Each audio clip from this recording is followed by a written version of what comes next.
Welcome to Watchat, where we chat about watches and other facts of life. This is the GS Toji SBGE 269 and the Kenro SBGE 271.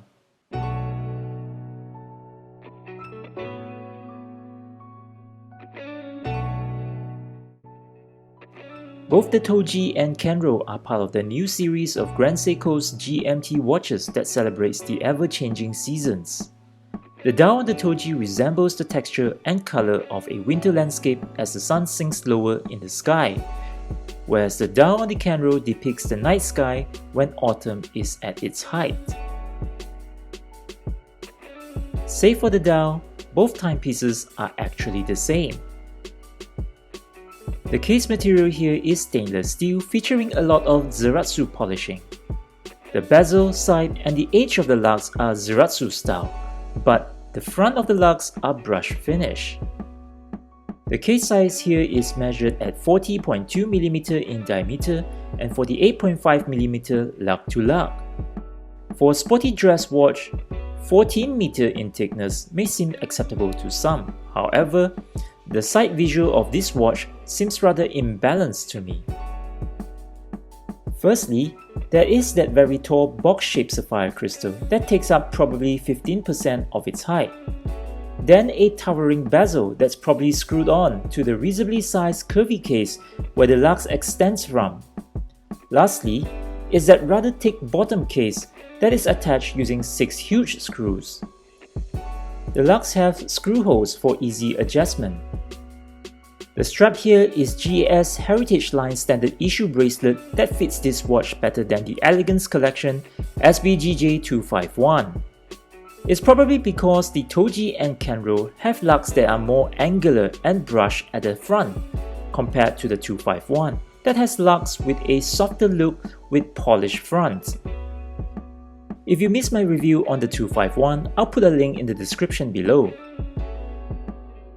The bracelet here has a 3-piece link that are all brush finish with the center link having its side polished. The side of the bracelet is of course polished and it has a few half links for adjustment and screw pins instead of pin sleeves. GS never seems to disappoint.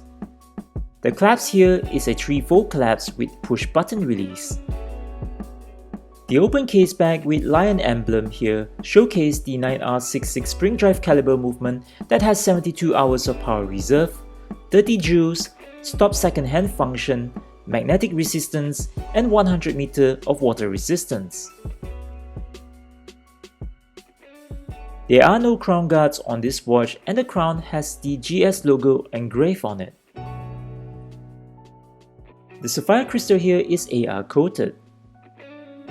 The GMT hand is matte gold painted on, whereas the rest of the hands and markers here are brass metals with the Zaratsu treatment.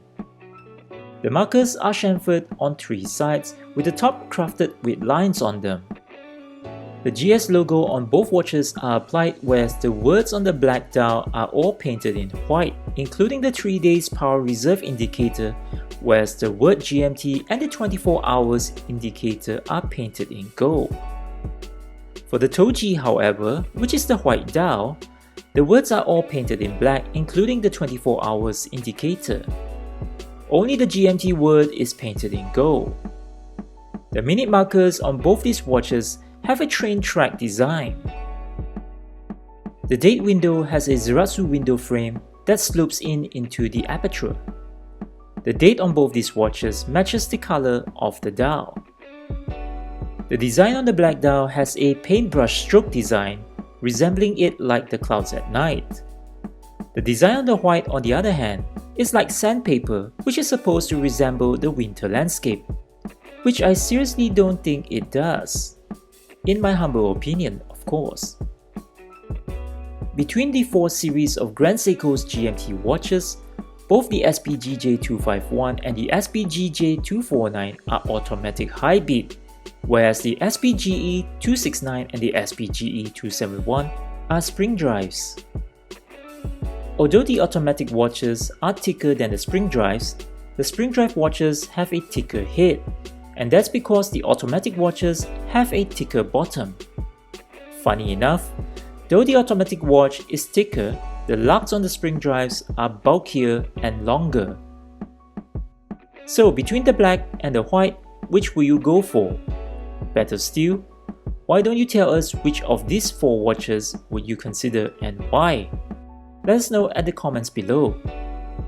Anyway, if you enjoyed this video, please hit that like, share, subscribe and bell notification icon to support me, and I'll really appreciate it, and I promise you to make more videos like this. Until the next one, thank you for watching.